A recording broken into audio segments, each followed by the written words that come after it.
प्यारे बच्चों, आज ये हमारा नेक्स्ट वीडियो है इलेक्ट्रोस्टैटिक्स के लिए और इसमें एक और इम्पोर्टेंट आर्टिकल हम लोग करेंगे कि अगर हम किसी इलेक्ट्रिक डाइपोल को यूनिफॉर्म इलेक्ट्रिक फील्ड में रख दें तो उस पर कितना टॉर्क एक्ट करेगा और उसकी पोटेंशियल एनर्जी कितनी होगी, उसका क्या फार्मूला होगा, ये चीज़ आज हम करने जा रहे हैं। तो चलिए इससे पहले हम इसको शुरुआत करें।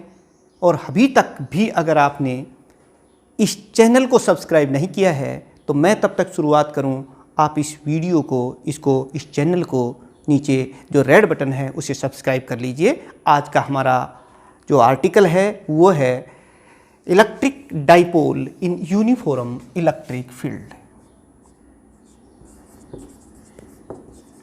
Electric dipole in uniform electric field.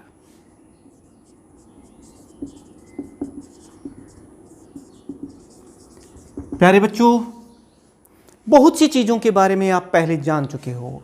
Electric dipole क्या है पिछले वीडियो में बहुत डिटेल में हम लोग बता चुके हैं। इलेक्ट्रिक फील्ड यूनिफॉर्म भी हो सकता है, नॉन यूनिफॉर्म भी हो सकता है। अगर इलेक्ट्रिक फील्ड यूनिफॉर्म है और parallel to the plane of paper है तो उसे हम इस तरह से रिप्रेजेंट करते हैं बेटे, इस तरह से। इसका मतलब है इक्विडिस्टेंट लाइन लगा करके एरो मार्क लगा दिया, इसका मतलब वो फील्ड जो है वो यूनिफॉर्म है और parallel to the electric field है। और अगर वो फील्ड यूनिफॉर्म तो है लेकिन वो परपेंडिकुलर डाउनवर्ड डायरेक्शन में है तो फिर हम इस तरह से क्रॉस लगा करके दिखाएंगे। इसका मतलब electric field is uniform and perpendicularly downward direction, ऐसे रिप्रेजेंट करेंगे। और प्यारे बच्चों, अगर यूनिफॉर्म इलेक्ट्रिक फील्ड है, फील्ड तो यूनिफॉर्म है बट परपेंडिकुलरली अपवर्ड डायरेक्शन में है, प्लेन ऑफ पेपर जिसमें आप लिख रहे हैं उसके ऊपर की तरफ है, तो उसको हम कैसे लिखते हैं? वो बेटे फिर ऐसे होता है। इक्विडिस्टेंट पर ये पॉइंट्स लगा दीजिए, जहां डॉट लग रहे हो इसका मतलब है electric field is perpendicularly outward direction, ऊपर की तरफ है ये डॉट।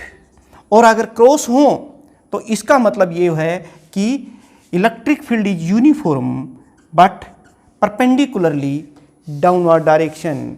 और अगर लाइंस हैं इस तरह से, पैरेलल लाइंस हैं, इसका मतलब है electric field is uniform and parallel to the plane of paper, parallel है।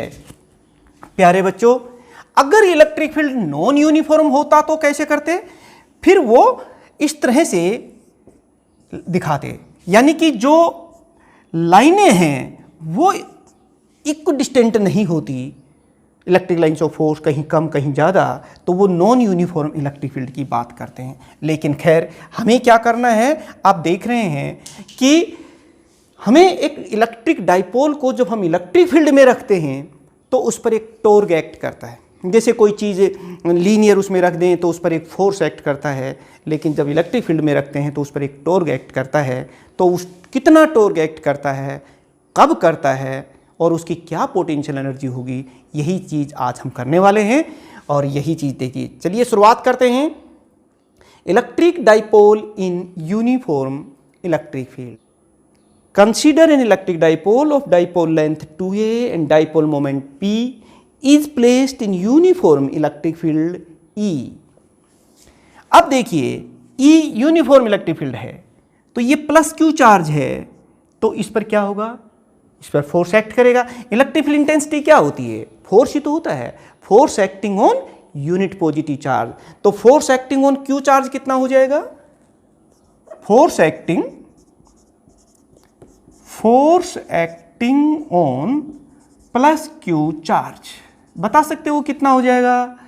It is equal to q into E, क्योंकि क्यू क्या, ई क्या है? Force acting on unit charge, तो फिर क्यू चार्ज पर कितना करेगा? Q into E. और इसकी डायरेक्शन क्या होगी? जो इलेक्ट्रिक फील्ड इंटेंसिटी की होगी। ये देखिए, this is the force acting q into E. अब ये भी यूनिफॉर्म इलेक्ट्रिक फील्ड में है, नेगेटिव माइनस क्यू चार्ज, तो force acting on minus q charge कितना हो जाएगा? Force acting on minus q charge, negative जो चार्ज है उस पर कितना फोर्स एक्ट करेगा? ये भी क्यू इंटू ई होगा। लेकिन क्योंकि ये नेगेटिव चार्ज है तो इसकी जो डायरेक्शन होगी वो ये होगी, ये हो गया हमारे पास। प्यारे बच्चों, आपने देखा कि इस चार्ज पर जो इलेक्ट्रिक फील्ड फोर्स एक्ट कर रहा है वो क्यू इंटू वो ये है, और ये है इसकी लाइन ऑफ एक्शन, ये देखिए। और इस चार्ज के ऊपर भी फोर्स एक्ट कर रहा है, इसकी लाइन ऑफ एक्शन क्या है? ये है। अब आप देखिए, जब किसी एक चीज के ऊपर दो फोर्स एक्ट कर रहे हो, अगर उनकी लाइन ऑफ एक्शन सेम है, जैसे इसको इधर भी कोई खींच रहा हो और उतने ही फोर्स से इधर भी खींच रहा हो, तो क्या होगा? कुछ नहीं होगा। दोनों एक दूसरे को क्या कर देंगे? बैलेंस कर देंगे, और इस पर नेट रिजल्टेंट फोर्स 0 हो जाएगा। इस बॉडी में कोई मूवमेंट नहीं होगा। लेकिन अगर इन पर डिफरेंट लाइन ऑफ एक्शंस हो जाएं, जैसे सपोज कीजिए इधर फोर्स इधर एक्ट कर रहा है और इस पर फोर्स इधर एक्ट करेगा, equal and opposite forces act on a body in different line of action, so they form a couple and moment of the couple is called torque. torque किसके बराबर होता है बेटे? torque is equal to moment of couple is called torque. torque का मतलब क्या होता है? force into perpendicular distance. ये परपेंडिकुलर डिस्टेंस किसके बीच की लेंगे? हम लाइन ऑफ एक्शंस के बीच की। जैसे ए की इस फोर्स की ये लाइन ऑफ एक्शन है और इसकी ये है, तो इनकी परपेंडिकुलर डिस्टेंस तो ये हुई ना, BC। और इस समय मान लो ये P है और ये इलेक्ट्रिक फील्ड इंटेंसिटी के बीच में जो एंगल है यहाँ पर आप देख रहे हैं, ये मान लो थीटा है। अब मुझे एक बात बताइए, टॉर्क कितना हो जाएगा बेटे? यहाँ पे टॉर्क T, टॉर्क को हम टाउ से लिखते हैं। फोर्स कितना है? Q इंटू E, और डिस्टेंस कितनी है? BC। भाई परपेंडिकुलर डिस्टेंस, इन दोनों लाइन ऑफ एक्शंस के बीच की परपेंडिकुलर डिस्टेंस कितनी है? BC है, तो हमने BC लिख दिया। ये इक्वेशन बन गया हमारे पास। अब मुझे बताइए कि BC की वैल्यू क्या होगी? वो आप इस ट्राइंगल से निकाल सकते हैं। देखिए बहुत आसान सी बात है, ABC इन ट्राइंगल ABC। आप मुझे बता सकते हैं what is the value of sine theta here? Sign theta कितना होगा? परपेंडिकुलर यानी कि BC divided by AB। AB कितना है? 2A। और ये कितना हो जाएगा? This equation gives the BC is equal to 2A sine theta. अब बताइए मुझे, इस BC की वैल्यू इस इक्वेशन में रख दीजिए, मैं लिख रहा हूं, तो हमारे पास टॉर्क का फार्मूला आ जाएगी। देखिए टॉर्क इज इक्वल टू, आप खुद लिख सकते हैं, देख सकते हैं, Q इंटू E, ये तो फोर्स था, ये लिख दिया। और ये कितना है? BC, BC is equal to 2A sine theta, वही लिख रहा हूं, 2A साइन थीटा। लेकिन बेटे एक बात हम जानते हैं, Q into 2A, Q into 2A ये क्या होता है? It is the electric dipole moment of this electric dipole. तो फिर ये इक्वेशन हमारी क्या बन जाएगी? Tau is equal to Q into 2A के स्थान पर मैं क्या लिख रहा हूं? P into E into sine theta. And this is दी, ये देखो Q इंटू 2A के स्थान पर हमने P रख दिया है, E पहले से है, sine theta. And this is the expression of torque acting on electric dipole in uniform electric field. अब देखते हैं बेटे, इसमें से कई छोटे छोटे क्वेश्चन पूछ सकते हैं, और इसको हम ऐसे भी लिख सकते हैं, क्योंकि AB साइन थीटा, P और E, ये P है और ये E है, इलेक्ट्रिक फील्ड इंटेंसिटी, इन दोनों के बीच में एंगल कितना है? थीटा। तो इसको हम P cross E, cross product of P and E भी लिख सकते हैं बेटे, इस तरीके से भी लिख सकते हैं। ये दोनों जो इक्वेशंस हैं एक ही चीज है, ये gives the torque acting on electric dipole in uniform electric field. कुछ भी मुश्किल नहीं, जैसा कह रहा है वैसे कर लीजिए। पहले एक डाइपोल को इलेक्ट्रिक फील्ड में रखा, फिर दोनों चार्जेस के ऊपर जो फोर्स लग रहा है वो लगा दिया। फिर आपने क्या कहा कि भाई 2 equal and opposite forces act on the same dipole in different line of action, so they form a couple, end moment of the couple is called torque, और फिर टॉर्क का आपने ये फार्मूला निकाल दिया, और इस तरीके से आप। अब यहां पर एक चीज देखिए बेटे, मैं पहला ही केस ले रहा हूं, स्पेशल केस, और जहां छोटा क्वेश्चन बन सकता है कि थीटा इज इक्वल टू, अगर मैं थीटा को, ये देखिए बेटे, if theta is equal to 0, तो साइन थीटा कितना हो जाएगा, sine theta is equal to sine 0, और साइन 0 कितना होता है 0। तो फिर ये इक्वेशन क्या देगी बेटे, ये इक्वेशन, तो टॉर्क कितना हो जाएगा 0 डिग्री। ये देखो साइन 0 हो गया, तो फिर टॉर्क साइन थीटा 0, और साइन थीटा की वैल्यू 0 करते ही टॉर्क की वैल्यू कितनी आएगी 0। यानी कि अगर ये डाइपोल फील्ड के पैरेलल में रखा होता तो ये थीटा कितना होता 0, और उस केस में इस डाइपोल पर कितना टॉर्क एक्ट कर रहा होता 0, यानी कि कोई टॉर्क एक्ट नहीं कर रहा होता। दूसरा एक और केस बेटे यहीं पर लेते हैं कि अगर थीटा 180 कर दे तो फिर साइन थीटा कितना हो जाएगा बेटे, sine theta is equal to sine 180, और साइन 180 भी तो कितना होता है 0, और उस केस में भी टॉर्क कितना होगा 0। यानी कि ये डाइपोल यहां की बजाय अगर ऐसे होता तो ये एंगल जो है ये 180 हो जाता। यानी कि हमारा डाइपोल अगर एंटी पैरेलल होता इलेक्ट्रिक फील्ड के तो टॉर्क कितना है 0, अगर वो पैरेलल में है तो टॉर्क कितना है 0। यानी कि डाइपोल इलेक्ट्रिक फील्ड के चाहे पैरेलल में हो और चाहे एंटी पैरेलल में हो, उस पर कोई टॉर्क एक्ट नहीं करता। यहीं पर एक सवाल बन जाता है कि can an electric dipole always experience the torque in uniform electric field, यानी क्या कोई इलेक्ट्रिक डाइपोल इलेक्ट्रिक फील्ड में हमेशा उस पर टॉर्क एक्ट करेगा। अगर कोई डाइपोल इलेक्ट्रिक फील्ड में रखा है तो क्या हमेशा उस पर टॉर्क एक्ट करेगा, तो आपका आंसर क्या होगा, क्या देखा आपने, आप कहोगे नहीं ऐसा नहीं होगा। No, if the electric dipole is placed parallel और anti parallel to the electric field, then no torque will be act on that electric dipole. तो प्यारे बच्चों, आपने देखा कि कब कब नहीं एक्ट करता। एक और केस हम लोग कर लेते हैं यहीं पर ही, तीसरा, कि अगर ये थीटा हमारा 90 डिग्री हो जाए तो, यानी कि ये डाइपोल ऐसे हो जाए तो फिर कितना टॉर्क एक्ट करेगा, चलिए देख लेते हैं। What will be the sine theta here, sine 90, और sine 90 will be equal to, sine 90 कितना होता है 1, तो फिर अगर ये 1 है तो फिर हमारी इक्वेशन क्या आ जाएगी, torque will be equal to P into E, और ये मैक्सिमम आ गया बेटे। आपसे ये भी पूछ सकते हैं कि कब किसी डाइपोल पर मैक्सिमम टॉर्क एक्ट करता है, under what condition the maximum torque act on an electric dipole. The torque will be maximum on an electric dipole if it is placed perpendicular to the electric field. तो प्यारे बच्चों, इस तरीके से जो भी क्वेश्चन आपसे पूछें तो वो बता सकते हैं। अब कोई भी चीज जैसे यही है यहां पर, तो इसकी कोई एनर्जी है, और इसी की एनर्जी क्या है, पोटेंशियल एनर्जी। अब ये डाइपोल यहां रखा हुआ है तो इसकी पोटेंशियल एनर्जी कितनी है, उसका फार्मूला एक बार हम निकाल लेते हैं। वो भी इससे पूछता है, वो इसी फार्मूले से निकालेंगे, यही चीज हम निकालेंगे। Potential energy of electric dipole in uniform electric field. Potential energy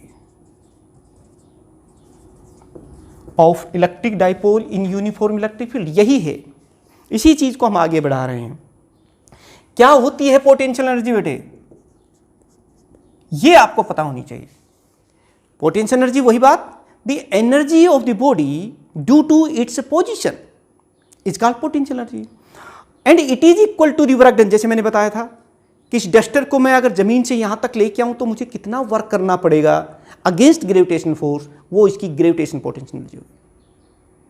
यानी अब यहां मैं क्या कहूं कि electric potential energy of N electric dipole in uniform electric field is the work done. In rotating the dipole in uniform electric field.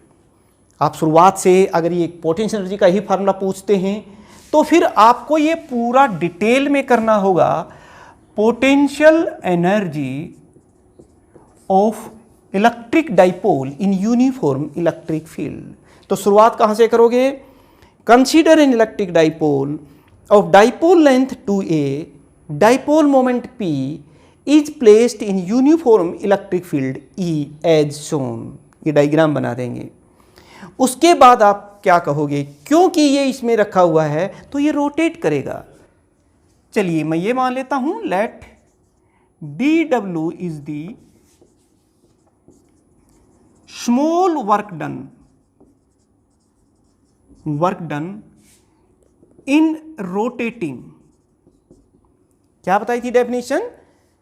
कि potential energy of electric dipole in uniform electric field is the work done in rotating the dipole in uniform electric field. मैंने कहा कि मैंने इसको small angle से rotate किया d theta, तो d W is the small work done in rotating through small angle d theta. तो ये स्मॉल वर्क डन कितना होगा? This d W is equal to torque into theta. देखिए आप जानते हैं फोर्स इंटू डिस्प्लेसमेंट होता है, लेकिन रोटेशनल मोशन में फोर्स का स्थान कौन लेता है? टॉर्क, और डिस्प्लेसमेंट का एंगुलर डिस्प्लेसमेंट। वही लिख दिया। टॉर्क की वैल्यू अभी अभी हमने थोड़ी देर पहले बताई थी, क्या होता है? What is the value of torque? आप जानते हैं पी ई साइन थीटा, अभी हमने ड्राइव किया था। तो put this value of torque here, हम क्या लिखेंगे? This is equal to P E sine theta into d theta. ये स्मॉल वर्क डन है बेटे। इसको बहुत ही स्मॉल एंगल पर रोटेट करने में हमें इतना वर्क करना पड़ेगा। लेकिन जरा सोचिए, हम इसको इस समय ये जो एंगल बन रहा है वो θ1 है मान लो, और मैं इसको θ2, अब जो फाइनल एंगल है वो θ2। अगर मैं इसको θ1 से θ2 तक रोटेट करवाना चाहता हूं और उसमें टोटल वर्क डन निकालना चाहते हैं तो हम इसको इंटीग्रेट कर देंगे। क्या कहेंगे? To find out the total work done in rotating the dipole from θ1 to θ2 we integrate this equation. और वो हमारे पास ये देखिए बेटे टोटल वर्क डन आ जाएगा। P और E क्योंकि कॉन्स्टेंट से हैं हम इनको बाहर ले लेते हैं। फ्रॉम θ1 टू θ2 और sign theta into d theta. अब बता सकते हैं साइन थीटा का इंटीग्रेशन क्या होता है? Minus cos theta. चलिए माइनस तो हमने बाहर ले लिया है, हमने ये पहले ही बाहर ले रखा है, और ये हो गया कोस थीटा। लिमिट्स वही θ1 टू θ2। साइन थीटा का इंटीग्रेशन क्या था? Minus cos theta, minus sine यहाँ लिया और ये। अब लिमिट्स रख दीजिए बेटे, पहले थीटा के स्थान पर अपर लिमिट यानी कि θ2 और फिर लोअर लिमिट θ1। तो फिर देखिए हमारे पास जो वर्क डन आएगा वो कितना आ जाएगा? This total work done is equal to, ये देखिए, माइनस पी ई, और लिमिट्स रख रहे हैं बेटे। अब आप इसमें लिमिट्स रख सकते हैं। पहले अपर लिमिट रखेंगे तो क्या जाएगा? कोस θ2, फिर माइनस साइन के साथ कोस θ1। ये देखिए, this is the formula of total work done in rotating from θ1 to θ2 and it is equal to the potential energy. Potential energy उसी वर्क डन के बराबर तो होती है। Therefore potential energy of electric dipole in uniform electric field is this.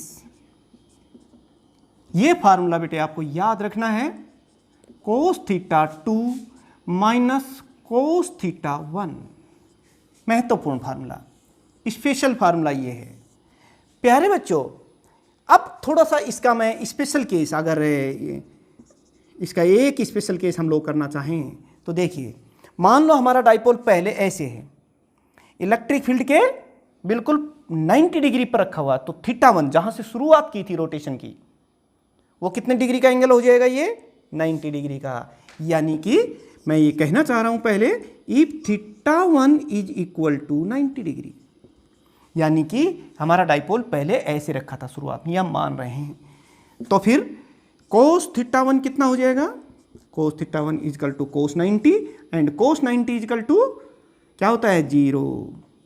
अगर ऐसा हो जाएगा तो फिर ये वाला फैक्टर 0 हो जाएगा, cos 90 हो गया ना, तो फिर क्या रह जाएगा हमारे पास माइनस पी ई cos θ2। जब एक ही रह गया तो 2 लगाने की क्या जरूरत है, जब सेक्शन एक ही है तो उसमें हम ये कहें A2 सेक्शन है, इसका क्या मतलब है, ए ही कह दीजिए, यानी कि θ2 को तो फिर आप थीटा ही कह दीजिए। तो अब बताइए ये इक्वेशन हमारी क्या बन जाएगी, P into E is equal to minus P E cos theta. और आप जानते हैं ये इलेक्ट्रिक डाइपोल मोमेंट है, ये इलेक्ट्रिक फील्ड इंटेंसिटी है, और ये उन दोनों के बीच में एंगल है। ए बी कोस थीटा जैसे जैसे होता था वो क्या होता था, ए डॉट बी, यहाँ पर क्या हो जाएगा माइनस पी डॉट ई। प्यारे बच्चों, ये हो गई potential energy. This is the expression of potential energy of electric dipole in uniform electric field. कई बार क्वेश्चन ये पूछेंगे आपसे कि prove that potential energy of the electric dipole is this, where P is the electric dipole moment and E is the electric field intensity। तो इस तरीके से prove. अब स्पेशल केसेस देखिए, अगर हम थीटा को 0 कर देते हैं तो cos 0 कितना होता है, cos 0 कितना हो जाएगा 1। यहां पर देखिए थीटा जब 0 कर देंगे फाइनल एंगल तो ये कितना हो जाएगा माइनस पी ई इंटू ई।